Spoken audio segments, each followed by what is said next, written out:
Jawad is a 16 years old student at an American embassy school with a strong passion for mathematics, artificial intelligence, and innovative problem solving. He is driven by the belief that technology should be purposeful, accessible, and capable of solving real world challenges. Through research and creativity, he aims to design smart, sustainable solutions that create meaningful impact. Let's welcome Jawad.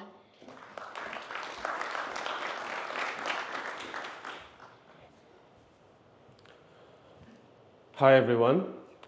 Today I want to start with a question. How many of you have heard someone describe Gen Z and thought, that doesn't sound right? Maybe you are Gen Z yourself, maybe you have a Gen Z kid, a student, or a colleague. Because when people talk about Gen Z, it often feels like we are being described from a distance. We are called sensitive, impatient, unrealistic, demanding, like we are a problem that needs explaining. But here's what I want you to consider. Generations do not appear randomly. They're shaped by the conditions they grow up in. So before we judge a generation, maybe we should ask, what kind of a world did they grow up in? And if I had to name the single condition that defines Gen Z, it would be this: uncertainty. Not the occasional uncertainty, the constant background hum of a world that feels unstable. Today, I want to explain it to you from A to F because those 6 letters tell the story of what it means to grow up in a world without certainty.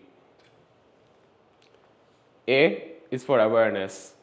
Gen Z didn't discover the internet as teenagers.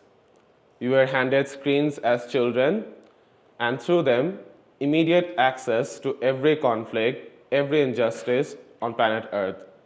We grew up aware that the future isn't guaranteed, that progress can reverse, that things adults call secure can disappear overnight. We were exposed to global problems before we are emotionally ready, and that changes something fundamental. You stop assuming life moves forward. You start asking, who's responsible for making it better? That's not anxiety for no reason. That's awareness without a filter. B is for broken certainty. Work hard, follow the rules, things will work out. Those promises felt solid once. Gen Z watched them crack.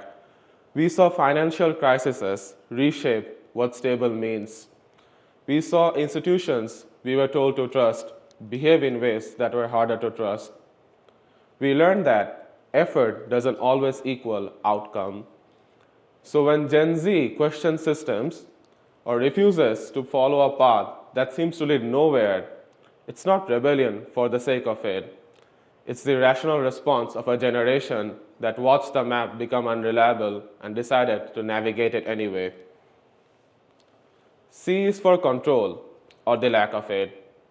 Climate, economy, politics, health crises.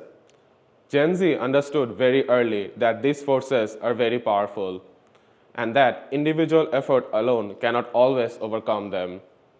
Does that create anxiety? Yes, it does, but it also creates urgency. When nothing is guaranteed, you stop waiting, you act while you can. That is why we often look intense, why we care deeply about things that seem distant to others. We are not dramatic, we are responding to pressure that is very real. D is for dialogue. Gen Z talks about stress, mental health, fear, burnout, and grief. And I know for some people here that might feel like too much. But think about what silence has historically produced. Think about the generations who carried out everything privately and what that did to them. In uncertain environments, silence is dangerous. Talking becomes a survival skill. Naming a problem out loud is the first step towards managing it. Dialogue isn't a weakness, it's awareness, turned around, shared, so it doesn't have to be carried alone. E is for empathy. When your own life feels unstable, you develop sensitivity to instability in others. You understand that bad outcomes aren't always the result of bad choices. Empathy is often called softness. People say we are too emotional, but empathy is not the absence of strength. It's a response to seeing instability everywhere and deciding not to look away, and that takes courage. F is for the future. Gen Z doesn't look at the future with blind optimism. We have seen too much, but we don't look at it with indifference either, because we understand something profound, that the future is fragile. And when something is fragile, you have two choices: handle it carefully or lose it. So, who is Gen Z? We are not lost, we are not weak, we are not confused for no reason. We are a generation that grew up without certainty and decided to build meaning anyway, trying to stay hopeful without being naive, trying to care without feeling burnt out, trying to act when the outcomes are never guaranteed.